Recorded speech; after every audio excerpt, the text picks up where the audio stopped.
Mélancolia, de Lars von Trier, réalisé en 2011, est un film qui s'intègre parfaitement dans la filmographie de ce réalisateur en reprenant des thèmes et des techniques qui lui sont familières.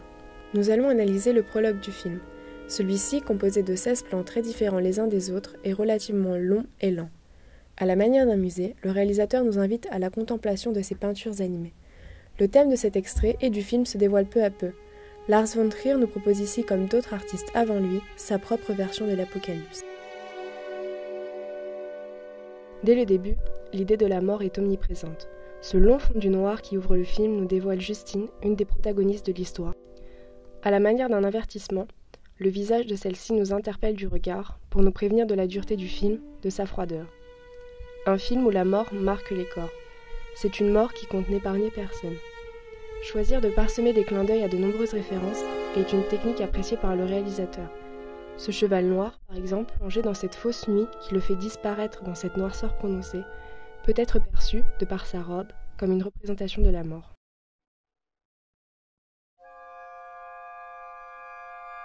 La mort et le temps sont deux notions liées. Ici, le temps occupe une place importante, de par la taille de cette imposante horloge qui est un rappel perpétuel que la catastrophe s'approche et que rien ne semble pouvoir l'arrêter.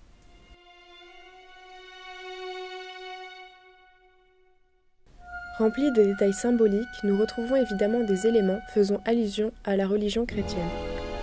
Les perdrix morts, qui tombent du ciel, peuvent être perçus comme une incarnation de la perdition. Ce buisson en flammes fait référence quant à lui au buisson ardent qui est une manifestation divine.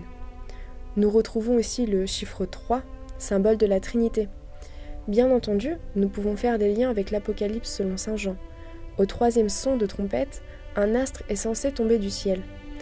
Et au 7e, ce sont des éclairs qui sont supposés s'abattre sur terre. Choisir ces références nous dresse le portrait d'une apocalypse destructrice, a priori sans espoir. Cependant, on remarque que Justine, tout au long du prologue, semble revivre au fur et à mesure que la terre, elle, se détruit. Elle nous est présentée ici comme une sauveuse, une incarnation de l'idée de renaissance, de résurrection. Une lueur d'espoir est finalement insufflée, incarnée également par les illuminations que l'on retrouve en arrière-plan. Le choix des papillons n'est pas anodin.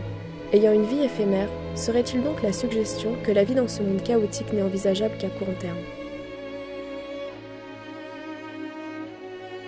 Peter Bruegel, dans Hunters in the Snow, pose réellement cette question de survie dans un milieu qui peut nous être hostile. C'est le seul véritable plan fixe, contrairement aux autres plans qui donnent seulement une illusion d'immobilité. L'opposition de deux éléments, cette neige qui finit par être consumée par les flammes, nous suggère l'idée qu'au final, il y aura toujours un élément de cette apocalypse pour en finir avec les derniers survivants. On peut donc se demander comment survivre dans un monde où tout est contre nous. Ce sol, par exemple, qui semble fondre, attire les deux personnages à la manière de sable mouvant et ne leur laisse aucune chance de s'en sortir.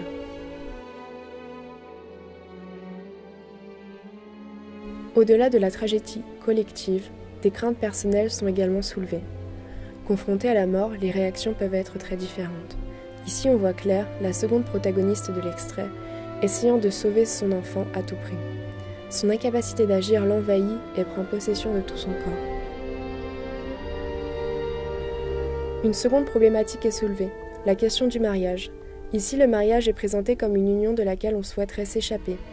Ces lianes noires sont une métaphore des facteurs qui peuvent étouffer quelqu'un dans une relation, empêcher cette même personne d'avancer. Pour compléter cette réflexion, un plan fait écho au tableau Ophélia de John Everett Millais et nous propose une interprétation davantage funeste.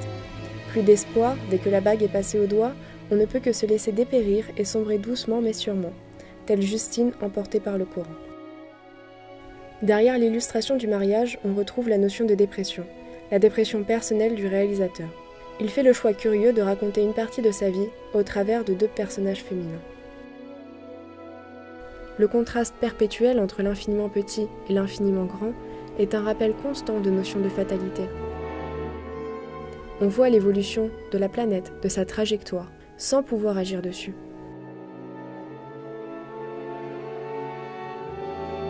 On ne peut qu'attendre la collision irrémédiable. La principale idée de destruction amène pourtant vers la fin la notion de création. Peut-être est-il nécessaire de démolir pour proposer quelque chose de véritablement nouveau ?